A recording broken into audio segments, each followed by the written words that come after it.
back to Wake Up Explore Your Passion. We're here with co-founder and CEO of NOVICA, Roberto Milk. He's exploring his passion, making a difference in the lives of artisans around the world. Roberto, this is a huge undertaking. How did you develop the confidence to actually create this company? It's such a huge project.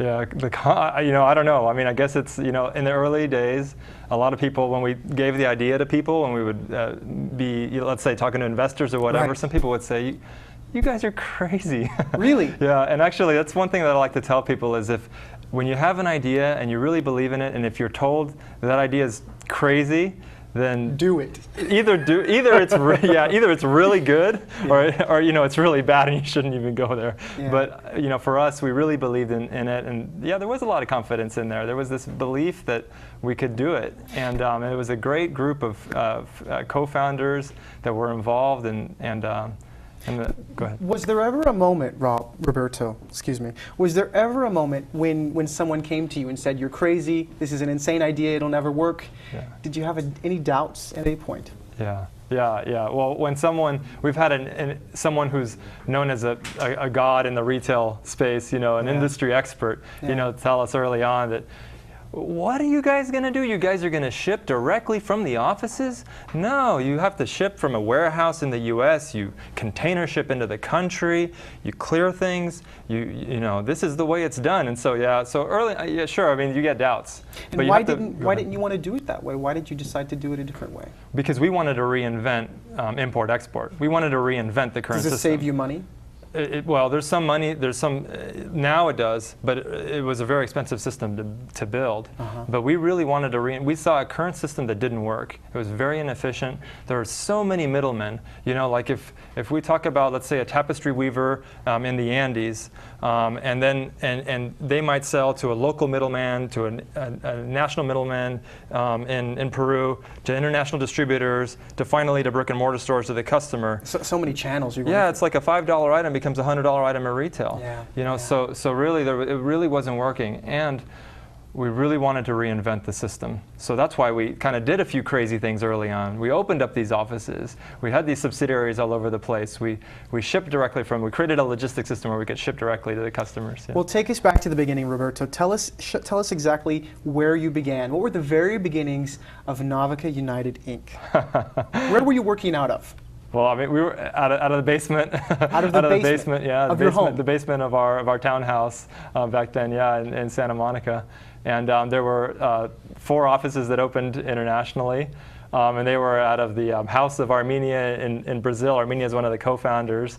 Out of the garage of Jose Cervantes' grandmother's house in Mexico. Wow. Out of a different home in another. Yeah. So it was all done kind of, but the funny thing is, it was done that way, but that's not to say that we didn't have big plans. All of us were we had these big expectations of what we were going to do and what we wanted to do, and that's what kept us working through the night. In those early years. Do you think that was important that you had those big expectations, those big ideas? Yeah. I think it's really important. I think. One thing I like to say to fellow entrepreneurs, and I like to say that one of our mottos is you act like a soldier, but you got to kind of plan and think like a general. And we kind of really had this kind of big picture plan, but then we rolled up our sleeves and we packed things and we listed products, photographed things. I mean, it was like we did everything from A to Z. My brother, who's one of the co-founders, he learned Cold Fusion, and he was programming the back end with the rest of the team. And so a lot of legwork, a lot of hard hours, a lot of time.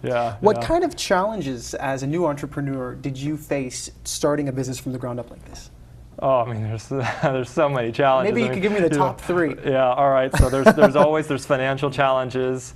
There's strategic challenges. There's team building challenges. And then when you comply with NOVICA, you complicate it a little bit because you put it across time zones. And we were opening offices in Asia, and when they were sleeping, we were awake. And you were learning about all this on the fly. Right. Yeah. So it was it's challenging. Yeah. Speaking of financial challenges, did you ever have a time when you had to work for free? Oh, yeah. How long? Actually, the first 2 years, basically. For 2 years, you put your blood, sweat, and tears into this, and you really weren't making a salary or any income from it. Yeah. How did it feel when you got your first paycheck? Well, yeah, it felt pretty good, but even then, but I mean, the good thing is I'd been working as an investment banker, so I'd saved up a little bit. Yeah.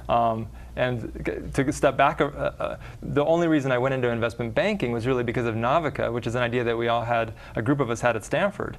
And it completely changed different people's career paths.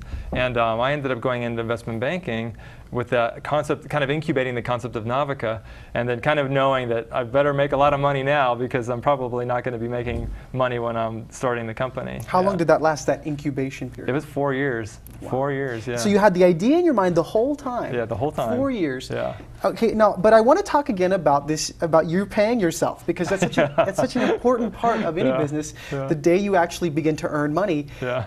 Was it surreal for you? I mean, how did you feel? Well, I mean, yeah, I guess it was. I mean, for us, 2 years. Maybe you were just like, thank God, it's about damn time. Yeah. But really. Yeah, yeah. No, I mean, it was. Let me put it this way: the way we started the company, people talk about benchmarking and kind of bootstrapping, and we had all these different benchmarks for when certain things would happen, right?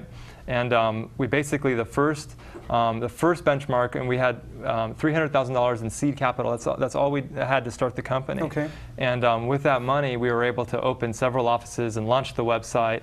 And then we had additional rounds on top of that. And our first venture capital round was about 1.5 years, 2 years into the company, and that was led by Scripps Ventures. And since then, we actually were able to raise about $20 million to get NOVICA kind of Roberto, stable. it's so much work. You spent 4 years of your life, 2 additional years not being paid. Why didn't you just give up and go to something easier? That's when, I mean, you were making a 6-figure salary as an investment banker. Right, right. Wasn't that enough for you?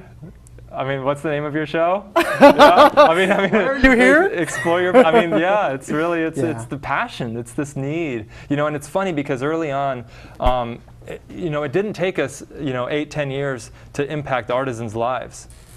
Within 3 months of the website being up, we had made a significant impact on people's lives. Amazing. Yeah, I mean, go ahead. Hold that thought, Rob. We have a question coming in from wakeuptv.com. Jesse, what is happening in the chat room tonight, my friend? Yes, we have several questions actually, but the one that seems to be reoccurring is, do your employees feel like they are helping others by working at NOVICA? Excellent question, Jesse. Thank you very much for fielding that. Roberto, I want to get your answer. All right. Right when we come back. We'll be back in just a moment here on Wake Up, Explore Your Passion.